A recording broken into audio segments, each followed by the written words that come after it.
Hello students, मेरा नाम है Rajesh Chamola, teacher science ICT virtual classes Dehradun से।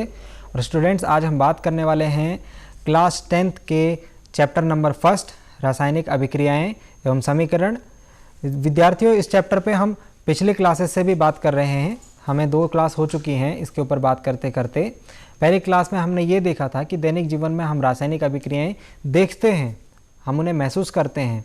अब हम एक एक करके रासायनिक अभिक्रियाओं के प्रकार पढ़ना सीख रहे हैं। सबसे पहले हमने स्टार्ट किया था संयोजन अभिक्रिया, यानी संयोग होता है जिसमें पदार्थों का पदार्थ संयोग करके एक नया उत्पाद बनाते हैं। हमने ये भी देखा था कि रासायनिक अभिक्रिया में जो पदार्थ पहले प्रयोग किए जाते हैं उन्हें अभिकारक कहते हैं, और उसके बाद अभिकारकों के बीच क्रिया होने के बाद जो पदार्थ बनते हैं, नए पदार्थ बनते हैं, उन्हें हम उत्पाद कहते हैं।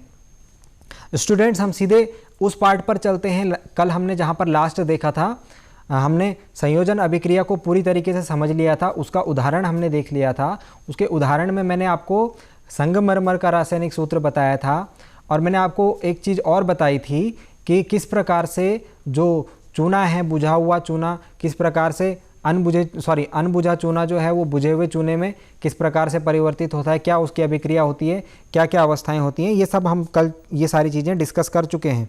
आज हम कंटिन्यू करेंगे इस पार्ट से कि जब कल हमने इस बारे में काफ़ी सारी बात करी थी, कैल्शियम ऑक्साइड यानी बिना बुझा हुआ चूना, और उसका रासायनिक नाम क्या होगा, ये तो इसका साधारण नाम है ना, जो आपको साधारण तौर पर आप बोलते हैं। रासायनिक नाम क्या होगा, कैल्शियम ऑक्साइड। इसके बाद ये है बुझा हुआ चूना, पानी डाल करके ये बुझ जाएगा, इसको ऐसे याद रखना है। कई बार आप लोग एग्जाम में कंफ्यूज हो जाते हो, बुझा हुआ चूना कौन सा है, अनबुझा चूना कौन सा है।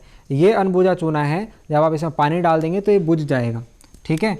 तो बुझे हुए चूने में आपको ऑक्सीजन और हाइड्रोजन दोनों दिखेंगे, अनबुझे चूने में आपको सिर्फ ऑक्सीजन दिखेगा। इस तरीके से ध्यान रखना, ठीक है। तो ये हो गया बुझा हुआ चूना, और इसका यदि रासायनिक नाम की बात करूं तो रासायनिक नाम क्या होगा, कैल्शियम हाइड्रोक्साइड। कैल्शियम हाइड्रोक्साइड, ये हमने कल बात कर ली थी। अब हम इसमें एक बात कर रहे थे बहुत ज़्यादा, कि यहाँ पर जो ऊर्जा है वो बहुत ज़्यादा निकलती है।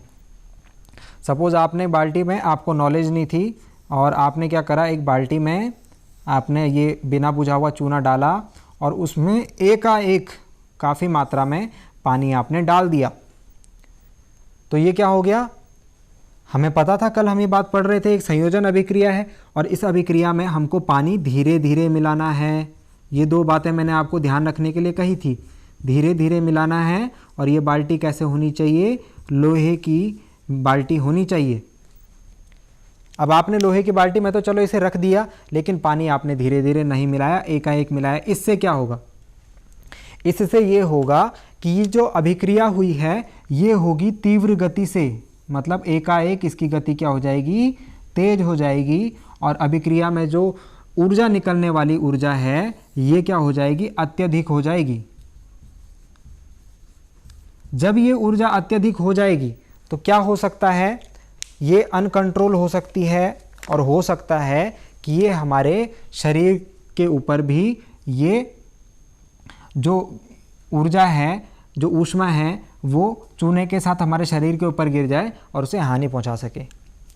तो इसीलिए मैंने जो 2 बातें आपको कल बताई थी कि कोई भी रिएक्शन हम उसको स्लोली करते हैं, हम उसमें एकदम से रिएजेंट नहीं मिलाते हैं, और मिलाते टाइम हम इस बात का ध्यान रखते हैं कि वो अभिक्रिया किस प्रकार से होने वाली है। तो जब कभी भी आप लेबोरेटरी में, आपकी लैब में जाएंगे, केमिस्ट्री की लैब में, तो वहाँ पर आपको ये बात ध्यान रखनी है कि आपको कोई भी चीज़ कैजुअल तरीके से नहीं करनी है। जैसे कि हमने देखा एक सिंपल सी रिएक्शन है, लेकिन हमने सिर्फ इसमें इस बात का ध्यान नहीं दिया कि पानी हमको धीरे धीरे मिलाना था, तो ऊर्जा बहुत ज़्यादा निकल गई। जो चूने का पानी है वो उछल करके हमारे मुंह के ऊपर, हमारे हाथों के ऊपर गिर सकता है, और उससे हानि हो सकती है काफ़ी बड़ी। तो ये बात आप ध्यान रखेंगे।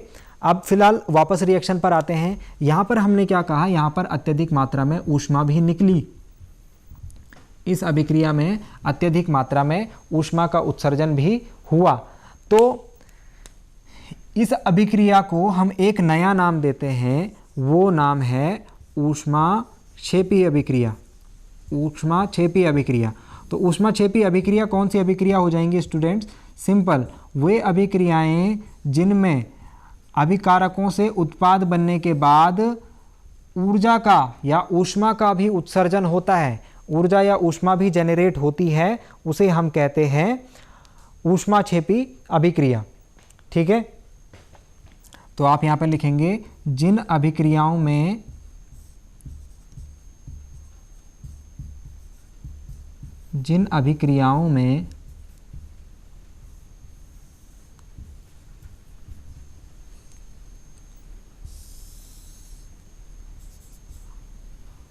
ऊष्मा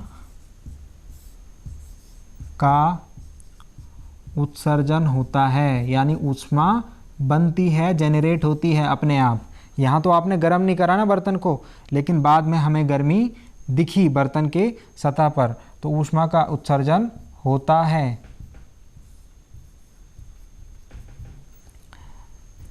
उन अभिक्रियाओं को ऊष्माक्षेपी अभिक्रिया कहते हैं। ये मैंने शॉर्ट में डेफिनेशन लिख ली है, इसको आप पूर्ण रूप से अपने शब्दों में लिख सकते हैं। यहाँ पर आप उदाहरण किसका देंगे, यही एक उदाहरण दे देंगे। ये उदाहरण आपका संयोजन अभिक्रिया में भी चल जाएगा और ऊष्माक्षेपी अभिक्रिया में भी चल जाएगा। कई बार एग्जाम में डायरेक्ट क्वेश्चन आ जाता है, ऊष्माक्षेपी अभिक्रियाएं किसे कहते हैं, उदाहरण लिखो। तो आप कहेंगे वे अभिक्रियाएं जिन अभिक्रियाओं में ऊष्मा का उत्सर्जन होता है, यानी उत्पाद तो बनेगा ही बनेगा, लेकिन ऊष्मा भी अलग से निकलेगी, उसको हम ये बोलेंगे। और आप यहाँ पर लिख सकते हैं उदाहरण में, बिना बुझे हुए चूने की पानी के साथ अभिक्रिया। तो ये बात समझ में आ गई होगी। अभी हम और इसके उदाहरण देखते हैं। एक जो इसमें महत्वपूर्ण क्वेश्चन आता है, ये बात तो समझ में आ गई ना। अभी यहाँ पर ये उदाहरण हमने कल पढ़ लिया था, लास्ट क्लास में पढ़ लिया था, इसको हटा देते हैं। एक नया उदाहरण आपको एक इंटरेस्टिंग वाला क्वेश्चन बताता हूँ। एक क्वेश्चन आता है आपके एग्जाम में, आपकी बुक में भी है ये क्वेश्चन, कि श्वसन, क्वेश्चन है श्वसन। श्वसन यानी जो हमारी रेस्पिरेशन की प्रोसेस है, ठीक है, ये हमने बायोलॉजी के चैप्टर में पढ़ा है इसको, जैव प्रक्रम में।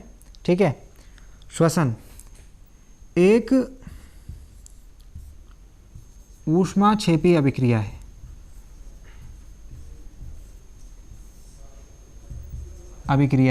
ठीक है, पर क्यों?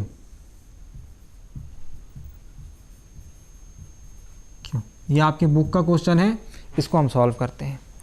तो श्वसन में क्या होता है स्टूडेंट्स, श्वसन प्रक्रिया में हमने जो देखा था कि जैव प्रक्रम में जब श्वसन की प्रक्रिया हो रही है, तो श्वसन की प्रक्रिया में जब भोजन का पाचन हमारी बॉडी में होता है, भोजन के पाचन होने के बाद उसमें से पोषक तत्व हमारी बॉडी को मिलते हैं। पोषक तत्व जैसे ग्लूकोज हो गया, कार्बोहाइड्रेट्स हो गया, प्रोटीन्स हो गया, विटामिन्स हो गया, ये सारी चीज़ें, ये सारी क्या हैं, पोषक तत्व हैं।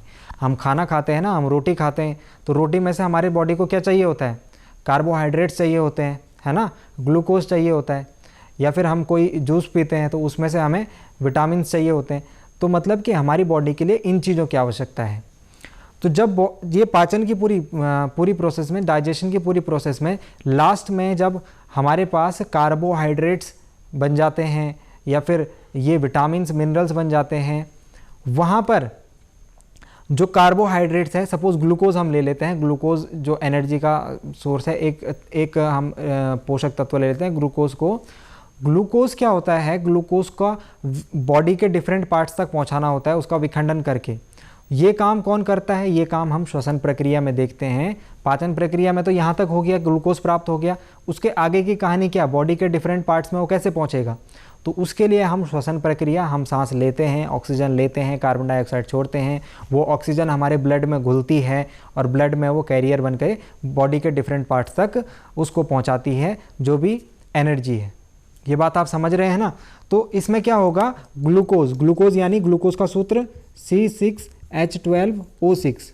अभिक्रिया क्या हुई, अभी जो मैंने आपको बात बताई श्वसन की, उसकी अभिक्रिया क्या हुई, C6H12O6 कैसी अवस्था में होगा, ये होगा जलीय अवस्था में। ये मिलता है किसके साथ, कार्बन डाइऑक्साइड के साथ, सॉरी ऑक्सीजन के साथ। ये भी एक्वस फॉर्म में, यानी घुली हुई, ब्लड में घुली हुई फॉर्म में होता है। इसके बाद ये बनाता है कार्बन डाइऑक्साइड प्लस जल प्लस ऊर्जा, इस ऊर्जा की हमारे शरीर को आवश्यकता होती है, इस ऊर्जा के कारण हमारा शरीर चल पाता है। तो ये ऊर्जा हमको कहाँ से मिली? ये ऊर्जा हमको मिली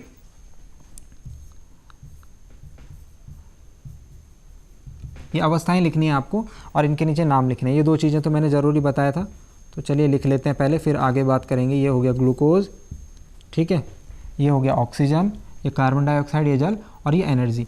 तो क्या हुआ, हमारे शरीर में ये ग्लूकोज कहाँ से आया? जो खाना हमने खाया, जो भोजन हमने ग्रहण करा, उसके बाद जो पोषण, जो लास्ट की प्रोसेस में हमारे पास भोजन किस में रूपांतरित हो गया? ग्लूकोज में। ये ग्लूकोज ने क्या करा, हमने जो ऑक्सीजन ग्रहण करी, ऑक्सीजन हमने ग्रहण करी, उसने इस ग्लूकोज के साथ अभिक्रिया करके कार्बन डाइऑक्साइड इसे तोड़ दिया। किस किस में? कार्बन डाइऑक्साइड, जल और ऊर्जा में। तो ये वही ऊर्जा है स्टूडेंट्स, जिस ऊर्जा की वजह से हम कार्य कर पाते हैं। हम खाना खाते हैं और उसके बाद हमें शक्ति आ जाती है कुछ कार्य करने की। तो ये खाना हमने खाया और ये शक्ति कहाँ से आई? यहाँ से आई। इस बात को आप समझ रहे होंगे। तो श्वसन एक ऊष्माक्षेपी अभिक्रिया है। अब इसको रिलेट कैसे करेंगे ऊष्माक्षेपी से? जिन अभिक्रियाओं में ऊष्मा का उत्सर्जन होता है, तो ये श्वसन की अभिक्रिया है। इस अभिक्रिया में ऊष्मा का उत्सर्जन हो रहा है, ऊष्मा या ऊर्जा का उत्सर्जन हो रहा है, तो ये क्या हो गई? एक ऊष्माक्षेपी अभिक्रिया हो गई।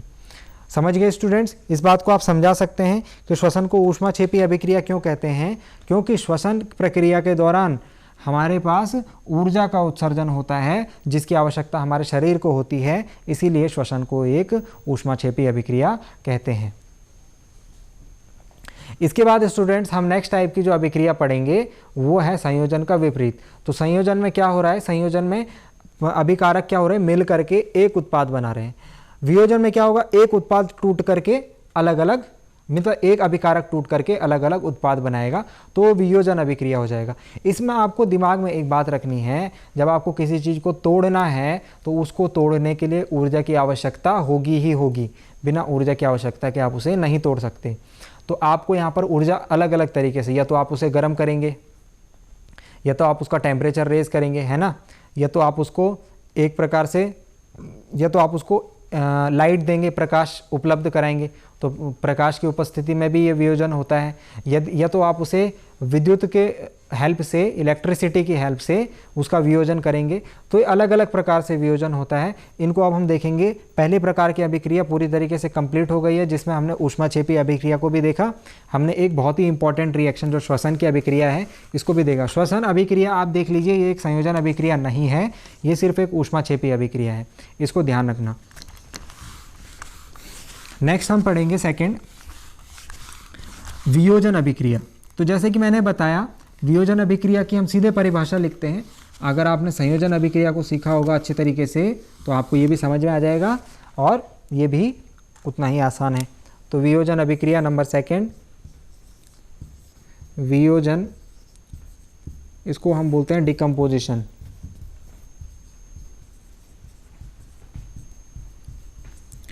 रिएक्शन या अभिक्रिया, डिकम्पोजिशन रिएक्शन या वियोजन अभिक्रिया। क्या होता है इस अभिक्रिया में? तो इस अभिक्रिया में क्या होगा? एक अभिकारक टूट करके अलग अलग उत्पाद बना लेगा। ठीक है, तो जब अभिक्रिया में एक अभिकर्मक टूटकर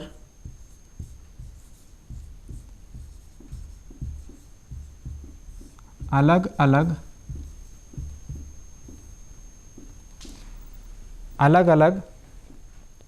उत्पाद, या फिर छोटे छोटे उत्पाद, छोटे छोटे भी लिख सकते हैं, उत्पाद प्रदान करता है, तो इसे हम कहते हैं वियोजन अभिक्रिया। ये निम्न प्रकार से हो सकता है। वियोजन जो है, मैंने अभी आपको बताया था किस किस प्रकार से हो सकता है, सबका हम एक एक उदाहरण देखेंगे। वियोजन निम्न प्रकार से हो सकता है, और उसी के आधार पर हमने वियोजन अभिक्रिया के वियोजन अभिक्रिया के प्रकार भी हमने बना लिए। से हो सकता है, इसको आप नोट डाउन करते हुए चलेंगे। नंबर 1, यदि मैं ऊष्मा की हेल्प से यानी टेम्परेचर की हेल्प से वियोजन कराऊंगा तो उसे ऊष्मीय वियोजन कहेंगे। नंबर 1 है ऊष्मीय वियोजन। कैसे? एक एग्जाम्पल लेते हैं। एक एग्जाम्पल लेते हैं फेरस सल्फेट। फेरस सल्फेट के क्रिस्टल्स आपने लिए। अब इसमें आपको 2-4 चीज़ें और ध्यान में रखनी है। फेरस सल्फेट के क्रिस्टल्स हम बोल रहे हैं। आपने क्या करा, इन्हें एक टेस्ट ट्यूब में लिया और उस टेस्ट ट्यूब को आपने ऊष्मा दी, यानी उसको बर्नर के ऊपर रखा, उसको गर्म किया। ऊष्मा के लिए स्टूडेंट्स मैंने आपको बता रखा है, ये निशान का भी प्रयोग करते हैं, ठीक है।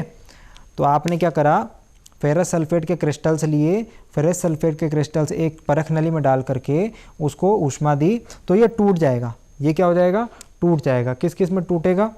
एक तो ये अपना ऑक्साइड बना लेगा, एक SO2 बना लेगा सल्फर डाइऑक्साइड, और एक बना लेगा सल्फर ट्राइऑक्साइड। तो इसमें जो गैसेस निकली वो निकली सल्फर डाइऑक्साइड की गैस और सल्फर ट्राइऑक्साइड की गैस। ये हमको सॉलिड फॉर्म में ही मिलेगा और ये क्रिस्टल सॉलिड फॉर्म में ही होंगे। तो लिख लेता हूँ इनके नीचे पहले नाम, फेरस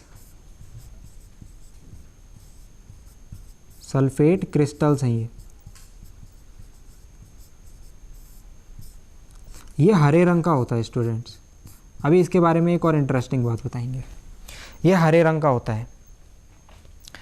ये बना आयरन का ऑक्साइड, इसको हम बोलेंगे फेरिक ऑक्साइड। तो फेरस और फेरिक ऑक्साइड, ये बात ध्यान देना, जहाँ पर Fe2 हो जाएगा वहाँ पर ये हो जाएगा फेरिक ऑक्साइड।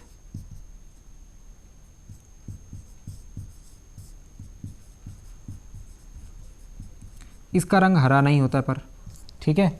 और ये हो गया सल्फर डाइऑक्साइड और सल्फर ट्राइऑक्साइड। ये अन्य उत्पाद हैं, तो आपको मुख्य उत्पादों के नाम तो कम से कम लिखने ही है, बाकी अन्य उत्पादों के आप नाम लिख पाएँ तो और भी बढ़िया, ठीक है।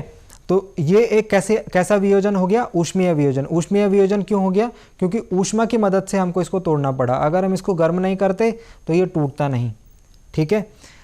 अब यहाँ पर एक और इसका एक बात यहाँ पर पॉइंट हम डिस्कस कर लेते हैं, उसके बाद एक और उदाहरण देखेंगे कि ये हरा रंग जो था, ये हरा रंग इधर जाके गायब कैसे हो गया। तो स्टूडेंट्स, जो क्रिस्टल्स होते हैं उसमें जो कलर होता है, जैसे सपोज कॉपर सल्फेट का क्रिस्टल है, इसको मिटा देते हैं, ये तो आपने लिख लिया होगा। जो कॉपर सल्फेट का क्रिस्टल होता है, ये कॉपर सल्फेट का जो क्रिस्टल होता है, इसका कलर होता है ब्लू यानी नीला, और इसका हरा। तो क्रिस्टल्स में जो कलर आता है स्टूडेंट्स, वो आता है क्रिस्टलन जल के कारण। क्रिस्टलन जल के अणु होते हैं उसके कारण। जैसे इसमें 7H2O, 7 क्रिस्टलन जल के अणु होते हैं। इसमें भी कुछ जल के अणु होते हैं। तो क्रिस्टलन जल के कारण ये कलर आता है। जब हम इसको गर्म करते हैं तो ये क्रिस्टलन जल तो क्या हो जाएगा, उड़ जाता है और परख नली की दीवार पर जा कर के चिपक जाता है। तो क्रिस्टलन जल अब इसमें रहा नहीं, यहाँ से क्रिस्टलन जल निकल चुका है, तो इसका रंग भी क्या हो जाता है, ये हरा रंग है, तो इसमें हरा रंग नहीं रहता है। तो इस बात को आप कोई पास क्वेश्चन में कभी कभार एग्जाम में आ जाता है कि जब हम किसी ऐसे क्रिस्टल को गर्म करते हैं तो उसका रंग उड़ जाता है। वो क्यों होता होगा? तो आप बोलेंगे क्योंकि क्रिस्टलन जल के अणु रहते हैं, और क्रिस्टलन जल के अणु का क्योंकि भाप बन जाते हैं तो परख नली की दीवार पर आ जाते हैं। तो क्योंकि उसमें क्रिस्टलन जल के अणु नहीं हैं तो वो हमको कलर उसका नहीं दिखाई देता है। एक और उदाहरण मैं आपको ऊष्मीय वियोजन का दूंगा। आप इस पदार्थ को जानते होंगे, मैंने लास्ट क्लास में बताया था। क्या नाम है इस पदार्थ का? इस पदार्थ का नाम है कैल्शियम कार्बोनेट, या फिर चूना पत्थर, या फिर संगमरमर। इसका भी वियोजन होता है ऊष्मा के द्वारा। ऊष्मा जब इसको देते हैं तो यहाँ से कैल्शियम ऑक्साइड और कार्बन डाइऑक्साइड बन जाती है। ये इन दो पार्ट्स में टूट जाता है। तो आपको ऐसे ध्यान रखना है कि जो हमने कल पढ़ा था, कौन सा, कैल्शियम कार्बोनेट,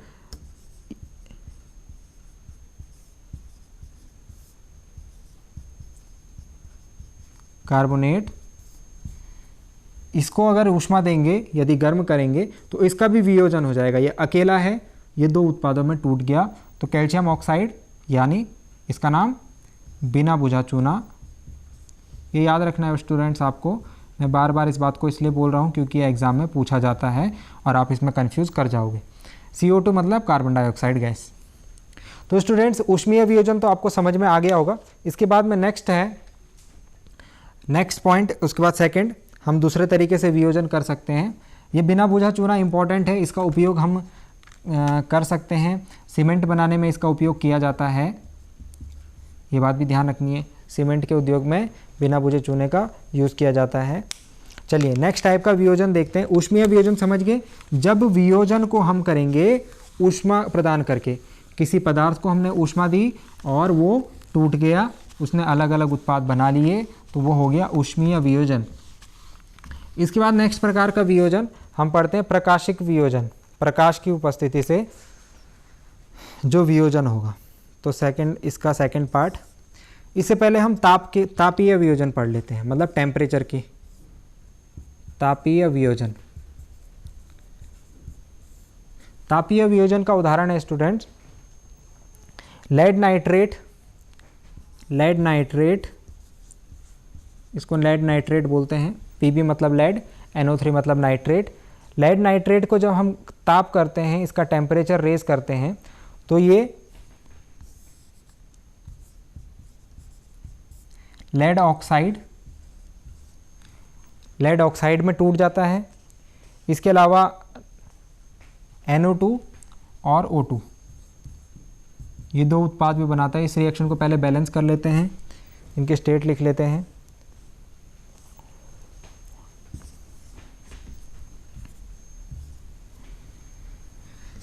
इसके नीचे नाम लिख लेंगे लेड नाइट्रेट,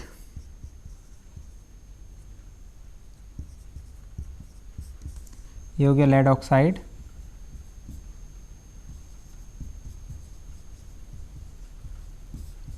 ठीक है। और इनकी अवस्थाएं लिख लेते हैं। तो जो गैसेस फॉर्म में निकलते हैं ये सॉलिड फॉर्म में रहेगा, जब आप इसको गर्म करेंगे तो ये गैसेस इसमें से रिलीज़ हो जाएंगी और ये सॉलिड फॉर्म में मिलेगा।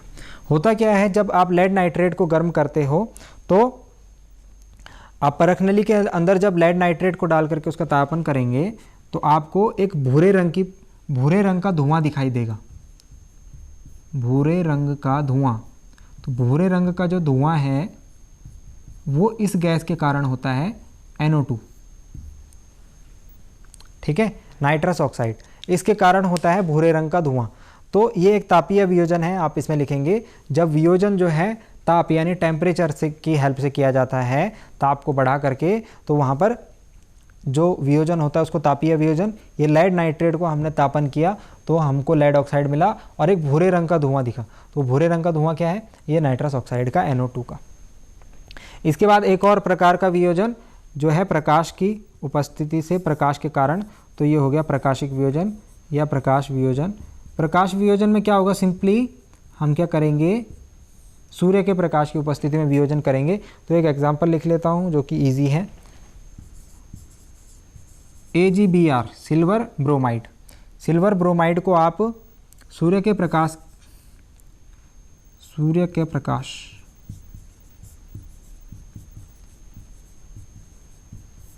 में यदि रखते हैं तो ये अलग अलग टूट जाता है, इसका वियोजन हो जाता है, ठीक है। इनकी अवस्थाएं लिख लेते हैं और इस रिएक्शन को बैलेंस कर लेते हैं। तो सॉरी, ये Br2 होगा, ये ट्वाइस Ag, इसका नाम नीचे नाम लिख लेंगे सिल्वर ब्रोमाइड।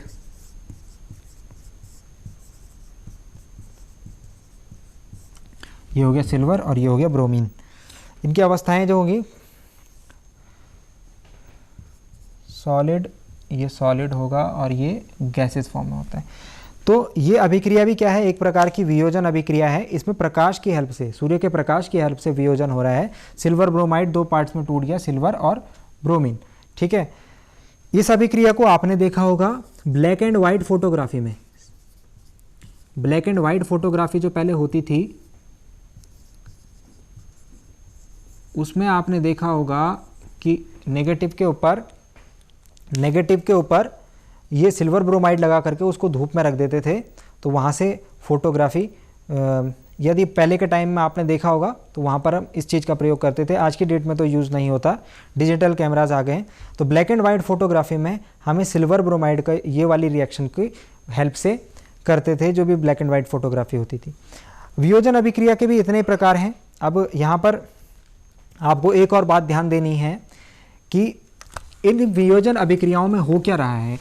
एक्चुअली हमने फर्स्ट रिएक्शन जो देखी थी संयोजन अभिक्रिया में, तो हम देख रहे थे वहाँ पर ऊष्मा का भी उत्सर्जन हो रहा था। जो भी अभिक्रिया हो रही थी उसके लास्ट में ऊष्मा निकल रही थी। जैसे हमने चूने वाली अभिक्रिया देखी थी, बुझे हुए चूने की, बिना बुझे चूने की पानी के साथ अभिक्रिया हो, चाहे श्वसन अभिक्रिया हो, उसमें लास्ट में ऊर्जा निकल रही है। लेकिन यहाँ तो हमें ऊर्जा देनी पड़ रही है, यहाँ हमको पहले ऊर्जा देनी पड़ रही है, फिर अभिक्रिया हो रही है। तो ये दोनों अभिक्रियाएं विपरीत हो गई, नहीं हो गई? पहले हमको तो अभिक्रिया में ऊर्जा फ्री में मिल रही थी, अभी हमको ऊर्जा देनी पड़ रही है अभिकारक को, तब जा करके हमें उत्पाद मिल रहा है। तो ये हो जाएगा ऊष्माशोषी अभिक्रिया। ऊष्माशोषी अभिक्रिया, ऊष्माशोषी अभिक्रिया आपको सुनाई दे रहा होगा। अभी हमने ऊष्माक्षेपी अभिक्रिया पढ़ा था, ये ऊष्माशोषी अभिक्रिया होगा। मतलब कि उसमें तो क्या हो रहा था, उस अभिक्रिया में, ऊष्माक्षेपी अभिक्रिया में हमें उत्पाद के साथ साथ ऊर्जा या ऊष्मा का भी उत्सर्जन हो रहा था। लेकिन ऊष्माशोषी में हमको पहले ऊष्मा देनी पड़ेगी, एनर्जी देनी पड़ेगी। तो जब ऊर्जा का अवशोषण होगा, ऊर्जा या ऊष्मा का अवशोषण होता है इस अभिक्रिया में, ओके, यानी हम ऊर्जा देंगे तो रिएक्शन होगी, अन्यथा नहीं होगी। सिंपली मैंने छोटी सी शॉर्ट में लिख दिया है, आप इसको समझ सकते हैं क्योंकि मैंने रिलेट करवाया है। और ऊष्माशोषी अभिक्रिया में वियोजन अभिक्रिया के जितने भी हमने एग्जाम्पल्स लिखे, उनमें से किसी भी एग्जाम्पल को आप पुटअप कर सकते हैं। विद्युत की हेल्प से जो वियोजन होता है वो हम जल H2O होता है, हाइड्रोजन और ऑक्सीजन प्रेजेंट होते हैं, तो हाइड्रोजन और ऑक्सीजन को अलग अलग करना होगा। तो हम वहाँ पर विद्युत वियोजन एक प्रोसेस होती है, उसकी हेल्प से करते हैं। तो ये आज के लिए हमने संयोजन अभिक्रिया, वियोजन अभिक्रिया, दो प्रकार की अभिक्रियाओं को कंप्लीट कर लिया है। उसमें हमने दो और नई चीज़ें पढ़ी, ऊष्माक्षेपी और ऊष्माशोषी अभिक्रिया। जो भी उदाहरण आपको बताए गए हैं उनको याद रखें, उनको नोट रखें। एग्जाम्पल्स आपको याद करने होंगे। एग्ज़ाम में आपको एग्जाम्पल्स लिख करके जो रिएक्शन हम लिख रहे हैं वो रिएक्शन लिखनी है, उनके नीचे से नाम लिखना है, अवस्थाएं लिखनी है। सब अगर रिएक्शन बैलेंस होगी तब जा करके आपको अच्छे मार्क्स मिलेंगे। तो उम्मीद करता हूँ कि आपको आज के जो भी पढ़ाई की बात हैं वो समझ में आई होंगी। अगली क्लास में हम मिलेंगे एक नई प्रकार की अभिक्रिया के साथ। तब तक आप इसको रिवाइज़ कीजिए। इसको रिवाइज़ करने के लिए आप जो है DD उत्तराखंड के YouTube चैनल पर जा करके वहाँ पर ये लेक्चर आपको मिल जाएगा। अदर क्लासेस के लेक्चर भी वहाँ पर आपको प्रोवाइड हो जाएंगे। तो हम मिलते हैं अगली क्लास में एक नए टॉपिक के साथ। Thank you very much.